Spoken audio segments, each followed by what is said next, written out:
Two female Scandinavian tourists were brutally murdered while hiking in Morocco's Atlas Mountains. 24-year-old Dane Louise Vesterage Jeppesen and 28-year-old Norwegian Maren Juland were stabbed to death by suspected Islamic jihadists. And a horrific video shows Jeppesen being beheaded. Although the attack was likely sexually motivated, the killers later claimed allegiance to ISIS. And guess what one of the victims had previously posted on her Facebook page? A video showing a bearded Muslim man alongside the words, "Never judge people by their appearance." The video, a short film entitled Think for Yourself, shows a white woman looking at a bag-carrying Muslim with suspicion. Plainclothed police officers then run out of the car towards the Muslim. Then they run straight past him and instead tackle a well-dressed white man with a briefcase before finding a bag full of drugs. The Muslim man then meets his family and the white woman realised what an Islamophobe she was. Never judge people by their appearance, the young blonde Scandinavian girl wrote on her Facebook before travelling to Morocco,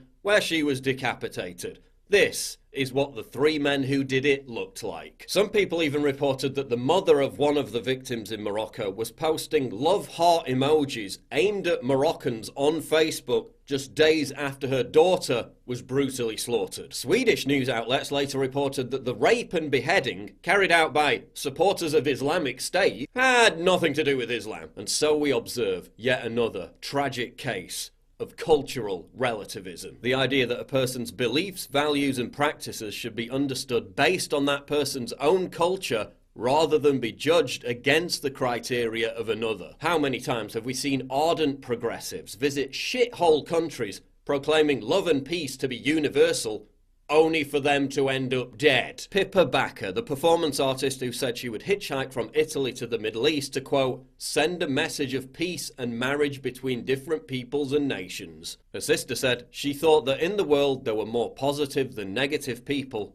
and that it was right to be trusting. When she got to Turkey, what happened to her? Raped and strangled to death. When news of her murder broke, authorities and the media were keen to downplay any connection to Turkey or any connection to the killer's belief system. Amanda Kajira, the liberal activist who travelled to Haiti to raise awareness about violence against women. She said she was, quote, committed to preserving the dignity of black men in a world which constantly stereotypes them as violent savages. What happened to her? Held on a rooftop and repeatedly raped by a black man. When she wrote about the experience after, guess who Amanda said was to blame? White men. Ellen Krantz, a Swedish supporter of multiculturalism and a strong advocate of mass immigration. She was a member of a Facebook page called We Like Diversity. What happened to her? Raped and killed by an Ethiopian immigrant and dumped in a forest. Zada Catalan, the Swedish Green Party politician who was a staunch advocate for open borders before visiting the Democratic Republic of the Congo. What happened to her? Beheaded and thrown in a shallow grave. 20-year-old Ellie Warren, a left-wing environmentalist who visited Mozambique for the diving and for the, quote, pumping nightlife. According to her mother, she was, quote, just one of those girls that wanted to travel the world and see everything she could before she was 30. Warren had an insatiable desire to, quote, help others less fortunate than herself. What happened to her? Raped,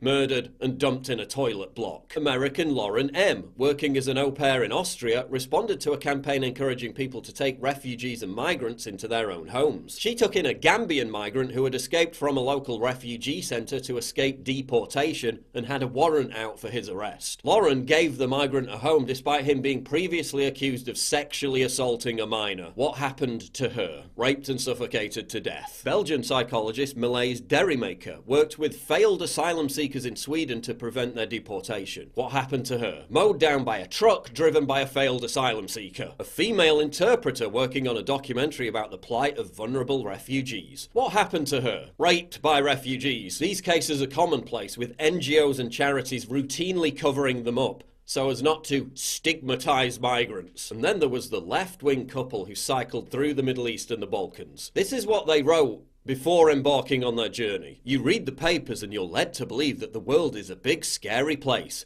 People, the narrative goes, are not to be trusted. People are bad. People are evil. I don't buy it. Evil is a make-believe concept we've invented to deal with the complexities of fellow humans holding values and beliefs and perspectives different than our own. By and large, humans are kind, generous and wonderful and kind. No greater revelation has come from our journey than this. What happened to them? Ran over and stabbed to death by ISIS. Let's explore this case a bit more, because despite what they said, I read their other travel blogs, and in almost every non-European country they visited, they were stalked, harassed and threatened with physical harm. In Morocco, they were followed by weirdos trying to sell them drugs. Called racist for not buying something from a street vendor, pushed off their bikes for refusing to take photos with people, and in one case, the guy was almost squished up against another car while trying to cross the road. The couple were tragically murdered in Tajikistan by Islamic State terrorists as part of a vehicle attack on 7 Western tourists cycling through the Pamir Mountains. The murderers even made an ISIS propaganda tape before the slaughter. So yes, evil does exist, and there are evil people in the world. And some countries are more dangerous than others because some cultures and some belief systems are worse than others. Our negative view of some other cultures isn't just a product of our own ignorance and bigotry. It's a fair appraisal of what happens in those countries due to the attitudes of the people who live there. Does that mean that everyone in Morocco or Tajikistan is out to harass, attack or murder Western tourists? No, of course not. But that's not the issue. The issue is that leftists have embraced moral and cultural relativism. They've projected their own self-delusion that the world can be a utopia if we just all collectively believe it to be that way. No, the world doesn't work like that. There are bad people in the world. Evil exists in the world. And no amount of wishy-washy, #love wins speciousness is ever going to change that fact.